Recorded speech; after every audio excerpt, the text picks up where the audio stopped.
공부를 잘하게 되면 시험을 잘 보게 됩니다.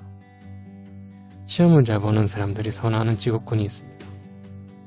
그들이 머리를 어떻게 쓰는지 그 머리 놀림을 살펴보면 공부의 지향점을 살펴볼 수 있습니다.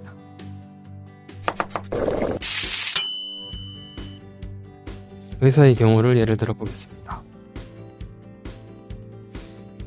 예를 들어서 열이 나서 환자가 병원에 왔다면 그 원인을 찾아보는 질문을 하게 될 겁니다. 원인이 여러 가지가 있겠죠. A, B, C 이렇게 해서 그래서 추가적인 질문이나 검사를 통해 가지고 의사는 이 A, C가 아닌 B라는 것을 확인하게 됩니다.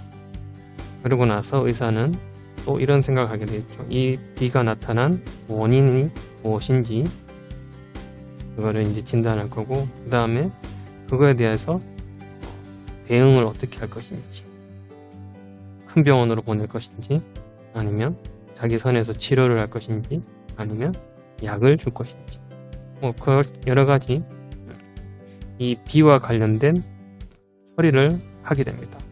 그런데 지금 이 의사의 생각 속을, 머릿속을 살펴보면은 이 환자가 열이 나서 왔는 거에 대해 가지고 이런 몇 가지 가지수를 생각하고, 또 그와 관련된 A에 대한 원인 대응이 있을 거고 C에 대한 원인 대응이 있을 거고, 이런 것들을 체계를 머릿속에 가지고 있는 겁니다. 변호사의 얘기를 들어보겠습니다. 변호사님이 맞아서 왔습니다. 그러면은 변호사는 그것이 어떤 경우로 생긴 것인지 또 구분을 해야 될 것 같습니다. 가정폭력인지, 아니면은 길에서 시비를 붙었다는 건지, 아니면은 일방적으로 누군가한테 폭행을 당했다든지. 그래서 이것들을 가지고 민법인지 형법인지에 관해서 손해보상을 한다던가, 아니면은 경찰에, 검찰에 이런 걸 가지고 뭐 처벌해달라고 형법적으로 요청을 한다든지, 뭐 이런 식으로 변호사는 또 가지수를 각각에 나눠가지고 생각을 하게 됩니다. 그러니까 어떤 걸 공격하고 어떤 걸 수비해야 될지를 자기가 어떤 법을 적용하고 하는 것들을 이제 여기에 맞춰가지고, 상황에 맞춰가지고 이렇게 구분짓게 되는 거죠. 교수의 얘기를 해보겠습니다.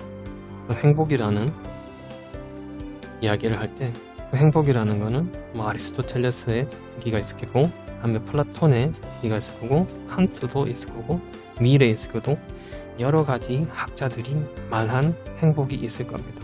그럼 아리스토텔레스는 어떤 것을 가지고 행복이라고 했는지 그 조건들이 있겠죠. 그걸 가지고 자기가 얘기를 한다거나, 아니면 뭐 밀 같은 경우는 어떤 게 행복이라 이렇게 얘기하는 식으로 행복이라는 것을 가지고 생각을 할 때 이런 관점과 저런 관점과 이렇게 해서 자기 머릿속에 이런 행복에 관한 체계들이 서 있습니다.